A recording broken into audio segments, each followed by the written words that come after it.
God Balay na sinabi po ng aming Ate Tess na sabi po ng Daddy Sam na magkaroon ng City of God extension sa Kalayo. Kaya nung nakaraang linggo na kami po ay pumunta doon, sabi po ng aming mga kapatiran, tara tayo sama-sama para masaya. Kaya nung pumunta po kami doon, wala pa po kami kontak. Ay yun po kinontak ng nanay ko pala ang kapatid ko ng Nilaw Sam. Si Ate Enjoy. yan, opo. Tapos nung pumunta kami doon, yun nga, yun po nung unang service namin doon po sa bahay nila. Tapos ay kami po ay nagpipray, sabi namin kung saan pa kami magkaroon ng gawain. Paglabas po namin sa kabilang side, sa may mga kubo po doon, meron pong mga kananayan, mga matatanda. Tapos sabi na dito na po kayo maggawain.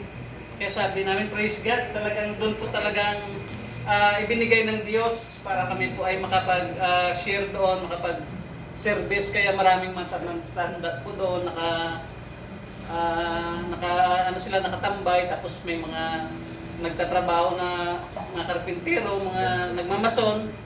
Kaya kami po talagang dinala ng Diyos doon sa lugar na yon. Tapos yun nga, nung kami nag-praise and worship, talagang nakikinig sila. Sila po ay seryoso na sabi po nila na talagang nakaka-bless daw po kasi marami daw pong napunta doon ng mga nagtuturo din ng salita ng Diyos, pero walang buhay daw po.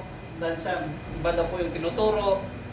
Kaya doon po sila na-bless. Tapos ang sabi po nila nung natapos ang gawain namin, mangingi daw po sila ng mga papel na yung mga babasahin.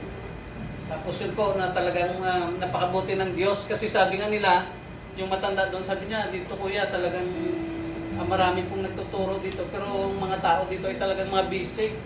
Kasi po yun po ay resort. Marami po talagang mga nadayo doon na naliligo tuwing Sunday o Sabado. Kaya yun nga na nung narinig po nila yung salita ng Panginoong Diyos, talagang wala pong matigas na puso. Pag po ang Panginoong Diyos ang nagsasalita, talagang kumikilos po ang Panginoong Diyos. Kaya yun nga, ang sabi nga po nila, balik kayo dito ulit sa Sunday. Kaya nung bumalik po kami doon, yun nga po na walang tigil ang ulan. Kaya nung pumunta kami sa lugar na yon, sabi nila ay, kuya mga tulog pa yung mga tao. Tapos kasama po namin ang nanay Esther Rodriguez, pumunta po doon sa kanyang anak. Tapos doon naman po kami nagawain.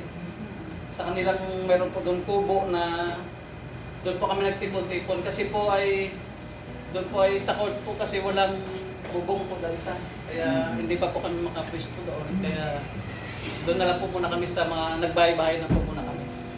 Kaya yun po talagang nung Sunday, nakaraang Sunday po talagang nakaka-bless din po dahil marami rin po pati mga kabataan talagang atin po sila, nasabi po nila na mag-aakay pa daw po sila, magdadala po sila ng mga ibang kabataan po sa Kalayo. Kaya tunay nga po na napakabuti ang Diyos kapag po talaga ay may tinig na galing sa Panginoong Diyos, talagang dapat tayo ay sumunod.